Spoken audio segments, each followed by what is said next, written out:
What's up, everyone? Welcome back to the channel. Have you ever learned an English word used during a conversation and then realized Americans say it differently? Or maybe you've wondered why some English rules seem to change depending on whether you speak in British English or American English. Well, you're in the right place. In today's video, we're going to explore some important American English rules that can help you sound more natural, understand native speakers better, and avoid common mistakes made by English learners around the world.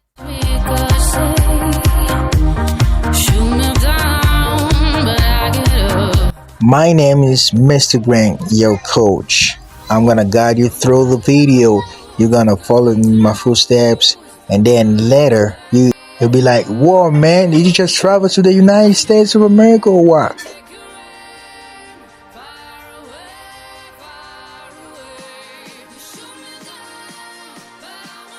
And you're gonna say, "Nah, I just learned online."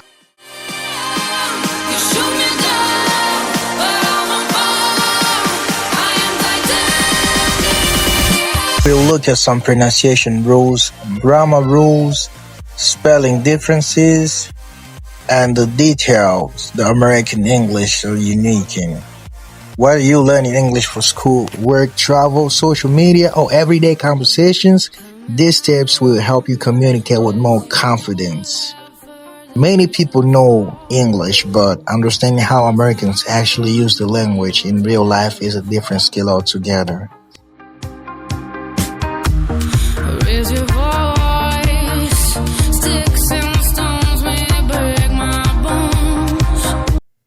The first rule, I call it T, when it's located in the middle of a vowel sound, such as in words like better, bitter, butter, party, Betty. So that's how British pronounce it, while Americans don't literally say the T, they don't pronounce the T. So that's like when the T is located in the middle of two vowels, that T sounds like a the. Like for instead of saying better, you're going to say better. The same way with bitter becomes bitter.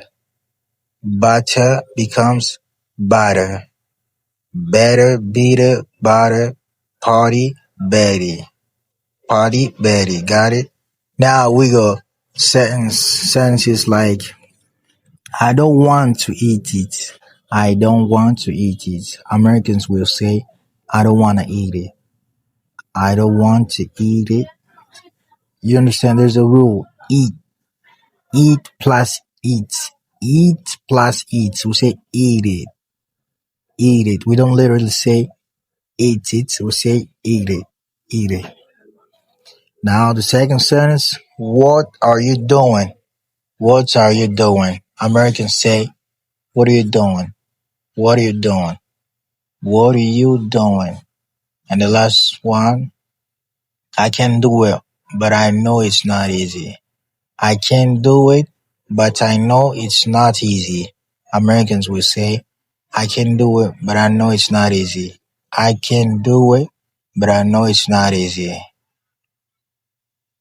Now, rule number 2, T stops when located at the end of a word. So instead of saying parrots, we're going to say parrot. Carrot, carrot, carrot, carrot. Carpet, carpet. Market, market, market. Sentence like, let's play it. Instead of saying, let's play it, we're going to say, let's play it. Let's play it. I don't know that. I don't know that. We're going to say, I don't know that. Oh, I don't know that. I don't know that. I don't know that. I don't know what you're talking about. I don't know what you're talking about. We're going to say, I don't know what you're talking about. I don't know what you're talking about. Rule number 3. T omitted when precedes by N, which means the T will not be pronounced. If you see N plus T in one word, that T will not be pronounced. Of course, when it's also followed by a vowel. For example, painty, painting, painting. T is not pronounced. Disappointing, disappointing. We're gonna say disappointing, disappointing. Preventing, preventing, preventing. Mountain, mountain, mountain. Fountain, fountain. Sentences we have, you can't prevent it from happening. So instead of saying you can't prevent it from happening, Americans will say you can't prevent it from happening. You can't prevent it from happening. Lower your gun. I don't want you pointing that at me. Lower your gun. I don't want you pointing that at me. Lower your gun. I don't want you pointing that at me. I don't want to go. I don't want to go. I want to go. I want to go. The T is not pronounced, so it's like we got two T's over there. We got a sound O, two T, T T, or like deleted. So instead of saying 1, 2, we're gonna say 1, 1 or so. That's why when they're speaking fast, it sounds like 1. I want to go. I want to go. Rule number 4. G left unpronounced in ing. Words like playing, playing becomes playing, playing. Dancing becomes dancing. Talking, talking. Speaking, speaking. Twerking, twerking. Now let's try to round all those words. I'm not talking about you. I'm not talking about you. An American will say, I'm not talking about you. I'm not talking about, huh? I'm not talking about you. I'm not talking about you. I'm not talking about you. I'm not talking about you. I'm not talking about you. Let's all be aiming at the bird. Let's all be aiming at the bird. Let's all be aiming at the bird. Now, rule number 5. Ain't used as negative indicator instead of don't, aren't, as in I'm not, am not, have, has not, etc. So you're going to replace and in all those places. For example, I didn't do anything. I didn't do anything. I did none. I did none. We don't say nothing. I'm sorry. I'm not American. Sorry. I'm African. Americans never say, especially I'm talking about black American people. They never say nothing. Nothing. They rarely say nothing, but I mean, the favorite way of saying is just like none, none. So instead of saying I did nothing, you're gonna say I did none. I did none. I don't know what you're talking about. I don't know what you're talking about. I don't know what you're talking about. I ain't know what you're talking about. Now, rule number 6: R pronounced as R when followed by a vowel. You're probably gonna hear Nigerian people saying "run," or South African people say "run, run, run, run." And I don't know. I can't even say it. Americans don't say "run." They kind of like rhyme it with a W inside, like run, run, rhyme, riot, rotate, etc.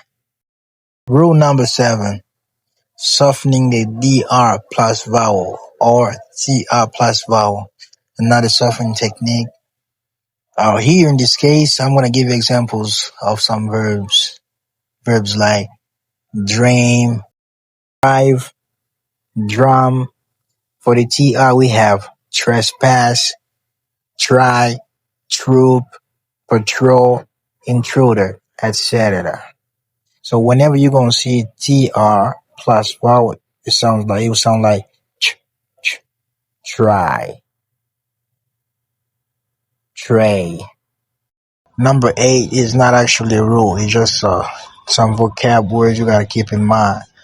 The ones we call discourse markers at all times. Discourse markers are type of word, are certain phrases we say when we think about something to say. For example, we don't want to pause too much, like it helps you cover the pause when you think about something to say. So I'm just listing the most important ones. I mean, there are tons of them out there, so I'm just listing the ones you need. First one is, you know. You're talking about something, you say, you know, you keep on. Second one is, I mean. Third one is, you know what I'm saying? You know what I'm saying? You know what I mean? Now here comes the last rule. The last rule is the most important out of all. It is that Americans, when they're speaking, they don't really articulate words, terms when they're speaking. They're just not clear when they're talking. I mean, it's kind of natural to them. For us learners, that's what I've been having like problems with back in the time and shit. I had the hardest time understanding real spoken black English, but now I got used to it. No matter how fast they speak, I just kind of like grasp the message. So I hope you guys enjoy the video. Thank you for watching and stay tuned for next videos like this. Stay tuned if you want to improve your English like I did. Stay tuned. Bye. Good boy, Mr. Green. Shit with the West Side, motherfuckers known as some get money motherfuckers, big ass rims, you know what I'm saying, shit like that. Out south, they known as some grimy motherfuckers, you feel me? But if you ask me, it's all the same shit they doing out there, nigga. We be out south all the time, you feel me? It's the same shit, bro. Everything look the fucking same. It ain't no difference, bro. And it's so deep. I want to tell you how it's so deep. Why the fuck in every city in America you got Bloods and Crips, but in Chicago you don't? Ain't none. Somebody else mentioned that too. It really ain't. It's too deep there. That shit, ain't no room for that shit. You feel me? Everything I go to Alabama. All that shit since the mob days. And I was like,